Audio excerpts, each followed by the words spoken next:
Tem intolerantes lá.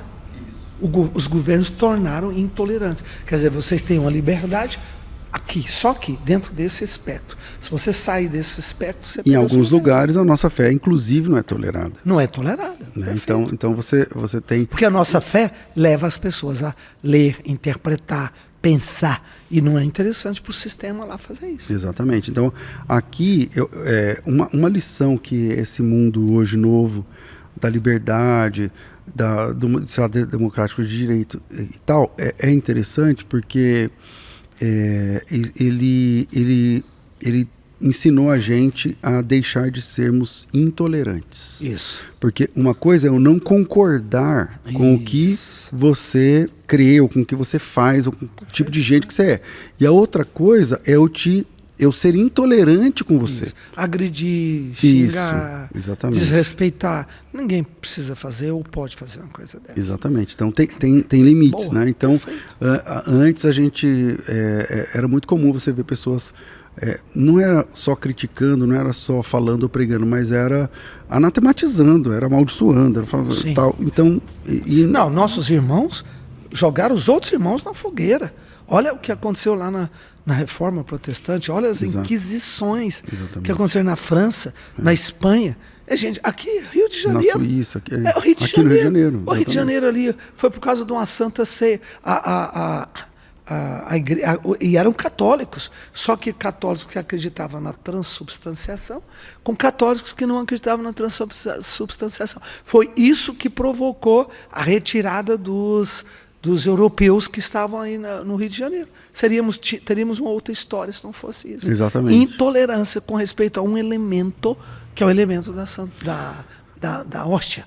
E você tem, por exemplo, na fé, a gente fala muito da reforma em 1517, mas o maior, não sei se vou usar essa palavra aqui, mas não quero ser pejorativo, mas o maior racha que teve na igreja, então, não tem a ver com a reforma, mas tem a ver com o cisma do Oriente, que é em 1054, que também por causa de uma frase, no credo, a igreja de Roma desembarca do resto da igreja e aí tem o grande cisma. Quem quiser dar um Google aí, o grande cisma da igreja vai cair lá no ano 1054 por conta de uma palavrinha chamada filioque. Igreja ortodoxa do Oriente e igreja católica do Ocidente. Isso, exatamente. Que tem até hoje, né? Que acabou, radicalizou,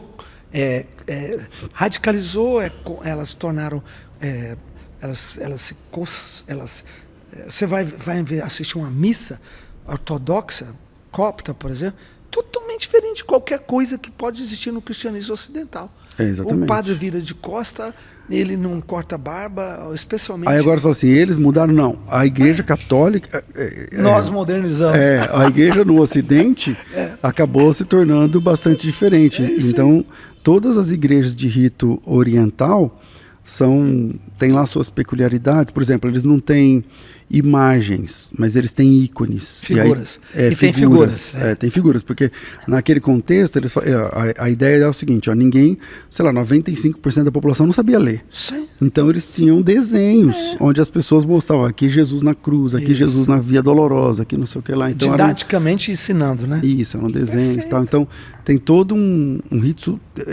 A Igreja do Oriente é muito interessante. Agora, em alguns pontos, por exemplo, a Igreja Oriental, ela tem uma pneumatologia mais bem desenvolvida que a Igreja do Ocidente. Aqui a gente fala do Pai, muito do Pai, do Filho, mas pouco sobre o Espírito Santo. Lá na Igreja do Oriente, o Espírito Santo é o grande diretor da igreja.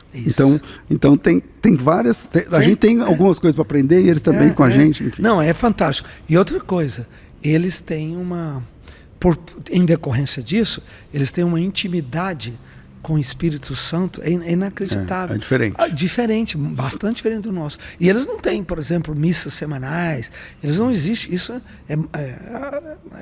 é uma coisa bastante diferente da nossa. A cultura deles é o relacionamento pessoal com Deus. E isso é a sua força. Eu tive na Rússia, nas igrejas, eu fiquei impressionado. Segunda, terça, quarta, igreja lotada de gente só ajoelhada orando sozinho. É isso aí. Não tinha nada, não tinha um padre, não tinha ninguém orientando, sozinho. Com figuras Santo André, São Cirilo e outros ali. É isso aí. Impressionante. Agora, eu acho que isso é um grande passo que nossa civilização deu. Tolerância. Dividir ideias de pessoas. Eu posso discordar nas suas ideias, mas eu não preciso, isso não precisa necessariamente fazer com que eu discorde de você, na sua essência. Continuamos humanos, irmãos de carne e osso. Isso, mas eu não preciso te desrespeitar por não concordar com você. Nesse debate que eu fiz, que viralizou muito, que foi o debate que eu participei com a Alana Roda, aliás, um abraço para ela se ela estiver ouvindo isso aqui.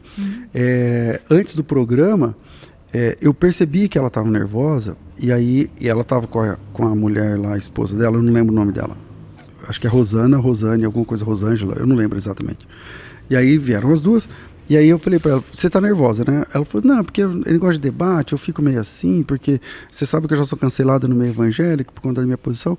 Eu falei assim, Lana, é o seguinte, eu penso 100%, completamente contrário ao que você vai defender.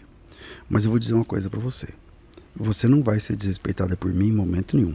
Fica tranquila. E aí ela falou, pô, pastor, obrigado, porque nesse meio evangélico, eu entro para falar alguma coisa, já vem um monte de crente xingando e não sei o quê. Cara, e aí eu fiquei com vergonha disso, porque eu sei que é verdade. Eu sei que é verdade. Tem crente que não tem noção. Sim, claro. E aí, só porque a pessoa pensa diferente ou age diferente, aí você fala assim, o pastor César tá passando pano, porque como assim ele vai falar, mas peraí, que dia que você viu Jesus, um apóstolo, xingando uma pessoa por conta da sua... agredindo. Da fé contrária?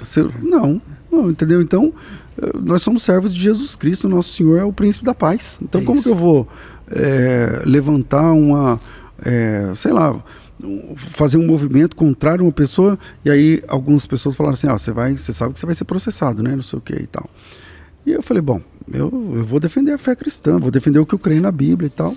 Não recebi processo nenhum, pelo contrário, muitos, até homossexuais, alguns se converteram vendo esse debate, alguns abandonaram essa prática vendo esse debate, outros não abandonaram, mas disseram assim, olha, achei muito interessante, tá lá, quem quiser procura esse debate, vai ver, vá nos comentários que você vai ver. Então, eu acho que o respeito é a pauta, né? E o cristão, ele, como eu disse, Jesus é o príncipe da paz, eu vou dar mau testemunho disso? Não dá.